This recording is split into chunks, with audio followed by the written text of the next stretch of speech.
Dipersembahkan oleh Jumpa lagi bersama saya Rudian Danu dalam 30 Minutes with MPR RI. Pemirsa, Undang-Undang Dasar 45 sebagai pedoman kita bernegara telah diamandemen sebanyak 4 kali sejak era reformasi. Nah, bagaimana implementasinya hingga saat ini? Kita akan berbincang bersama Wakil Ketua MPR RI, Arsul Sani.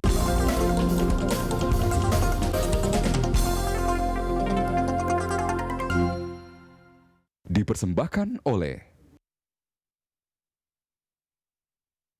Pak Arsul Sani, terima kasih banyak Pak waktunya. Terima kasih Mas Rudi. Assalamualaikum. Waalaikumsalam warahmatullahi wabarakatuh. Sehat ya Pak ya? Alhamdulillah sehat dan harus selalu sehat. Harus selalu sehat. Ini kita agak jauh karena memang protokol kesehatan ya Pak. Harus seperti itu.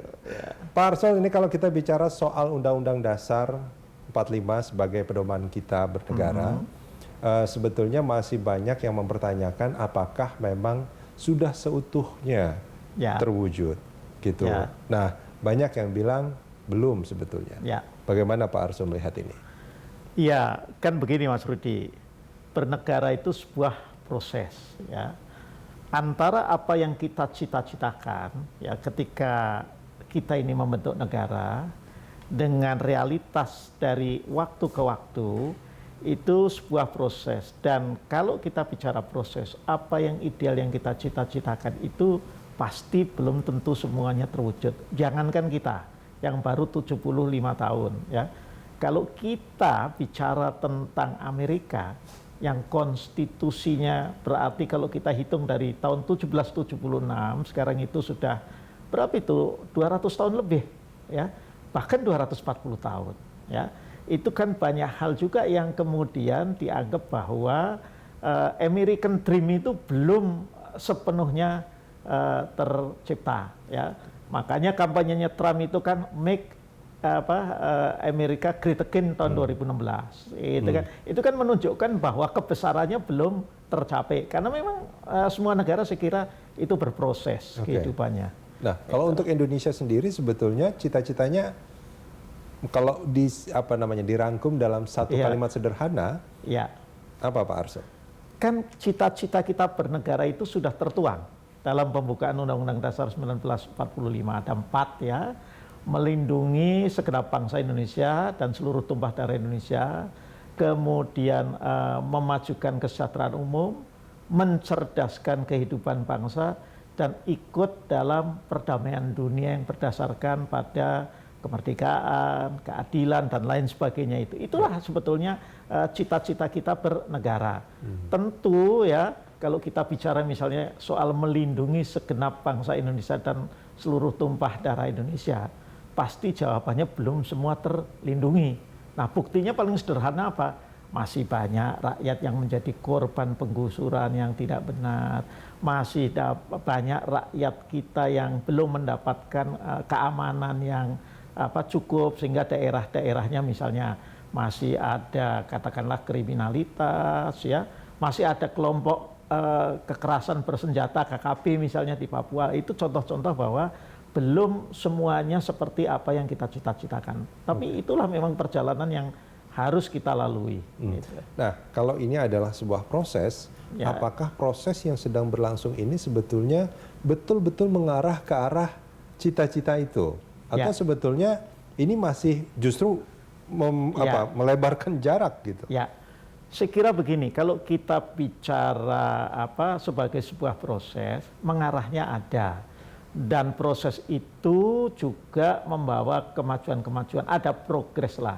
Contoh yang paling utama, tingkat kemiskinan kita. Ya, kalau dilihat dari waktu ke waktu, itu kan persentase masyarakat miskinnya itu lebih kecil, meskipun kemudian dengan pandemi COVID ini agak naik lagi ya. Apa yang kemudian dalam istilah ekonomi itu disebut sebagai Gini rasionya. Gini rasio kita membaik ya.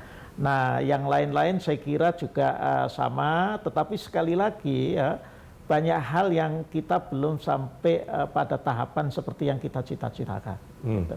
Oke, nah ini juga akan menarik sebetulnya kalau bicara soal amandemen. Banyak yang bilang dulu kalau Undang-Undang Dasar itu sebaiknya jangan terlalu sering diamandemen. Nah, tapi faktanya kita sudah 4 kali Betul. amandemen sejak era reformasi. Ya. Nah, apakah amandemen terakhir itu sudah dirasakan bahwa inilah Ya. pedoman kita yang harus kita jaga sama-sama, meskipun di sisi lain polemik bahwa ada yang masih ingin mengubah karena ada sedikit catatan yang kurang Betul. pas gitu segala macam. Atau bahkan ada yang ingin kembali kepada Undang-Undang Dasar 1945 sebelum amandemen. Iya. Nah, itu gimana menurut Pak Arsul? Ya kan begini, saya kira semua aspirasi, sudut pandang yang disampaikan oleh berbagai elemen masyarakat ya, ada yang itu tadi sudah perlu amandemen lagi karena sudah 20 tahun kita sejak amandemen yang terakhir ya, hampir 20 tahun.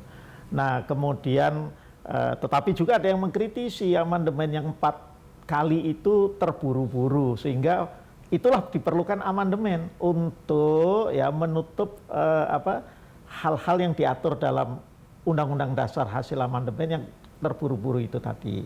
Misalnya ya isu soal terlalu liberalnya ekonomi kita ya. Tapi ada juga yang mengatakan bahwa harus kembali karena ini liberalnya memang sudah kebablasan. Saya kira itu semua pendapat yang harus kita hormati dalam alam demokrasi yang kita pilih ini ya. Tetapi yang ingin saya sampaikan bahwa amandemen itu bukan kata yang haram ya. Kalau kita lihat perjalanan sejarah konstitusi Amerika sampai dengan tahun 1992 itu sudah 27 kali di amandemen ya. Nah, ya berarti 1992 itu sekitar 210 tahunan lah ya dari sejak merdeka itu Amerika sudah mengamandemen.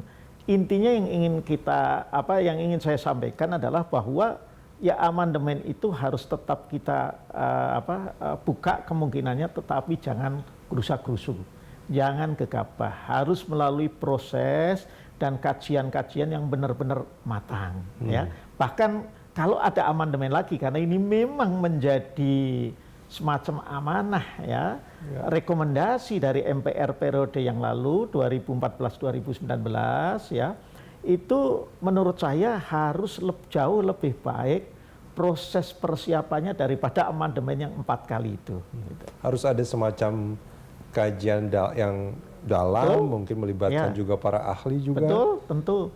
Dan lebih dari itu tentu harus ruang konsultasi publiknya sebelum langkah amandemen itu dilakukan itu harus dibuka selebar-lebarnya. Oke. Ya, itu. Pak Arsul, kita jeda sebentar. Kita akan lanjutkan di segmen berikut. Pemirsa jangan kemana-mana, kami akan segera kembali.